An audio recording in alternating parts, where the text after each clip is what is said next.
आज की हमारी कहानी है स्त्री का घर कौन सा।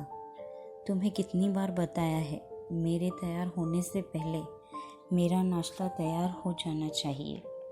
शादी के 25 सालों बाद भी मुझे क्यों बार बार एक ही बात बतानी पड़ती है।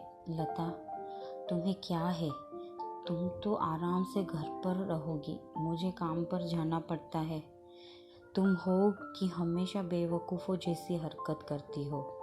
अगर तुम यह जानबूझकर करती हो तो याद रखना, मुझसे बुरा कोई नहीं होगा।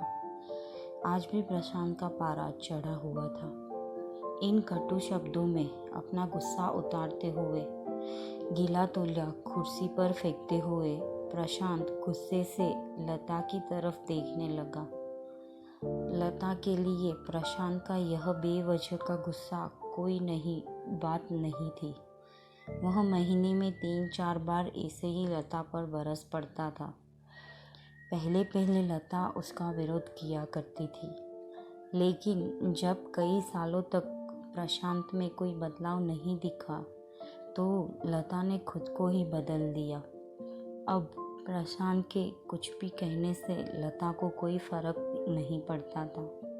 प्रशांत की हर बात वो चुपचाप सिर नीचे झुकाए सुन लेती थी। शादी के पहले 5 साल तक लता ने पूरी कोशिश की थी कि प्रशांत को बदला जाए, लेकिन फालतू का गुस्सा करना और बाद में लता को भला बुरा कहना, यह मानो जैसे उसकी आदत बन गई थी।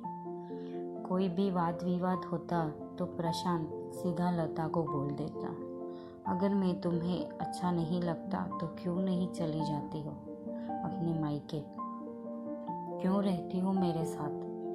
इतना सब कुछ होने के बावजूद लता प्रशांत के साथ रहती थी, क्योंकि उसे अपनी बेटी की फिक्र थी।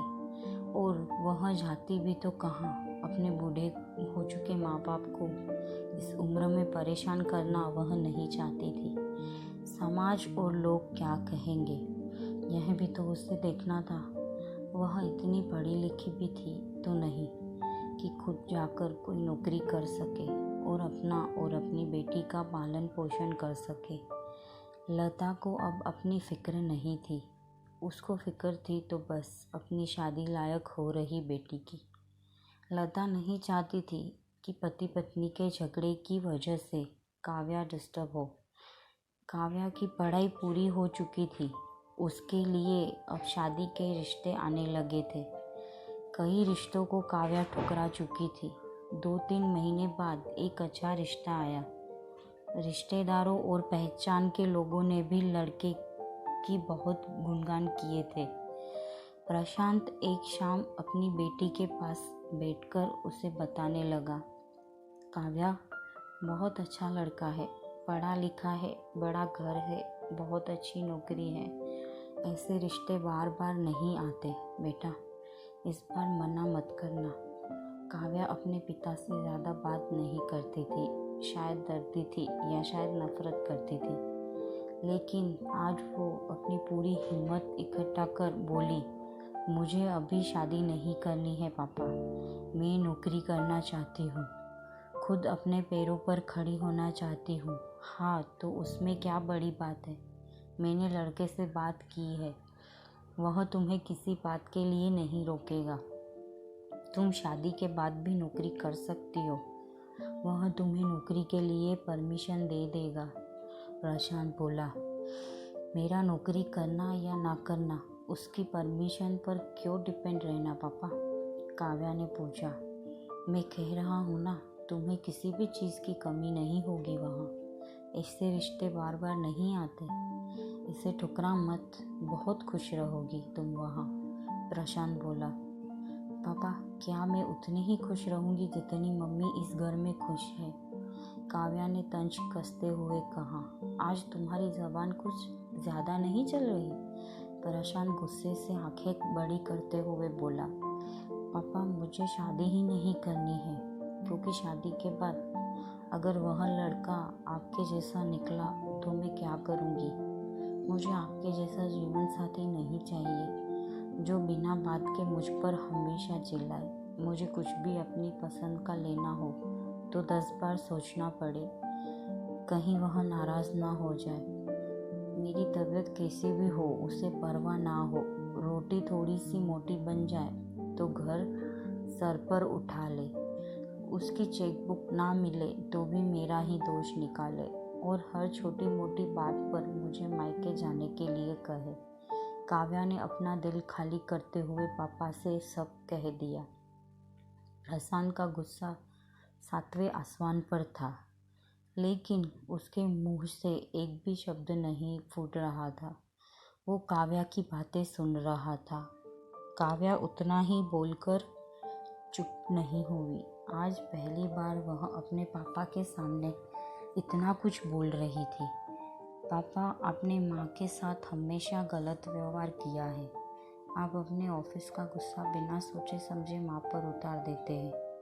कभी इस बात की परवाह भी नहीं करते कि उन्हें कैसा लगा होगा। आपकी बातें सुन सुन माँ ने अपना स्वाभिमान खो दिया।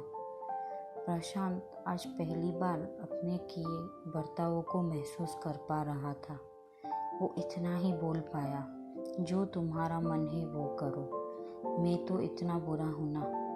काव्या ने प्रशांत का हाथ पकड़ा और बोली, पापा, मुझे सिर्फ एक सवाल का जवाब दे दो।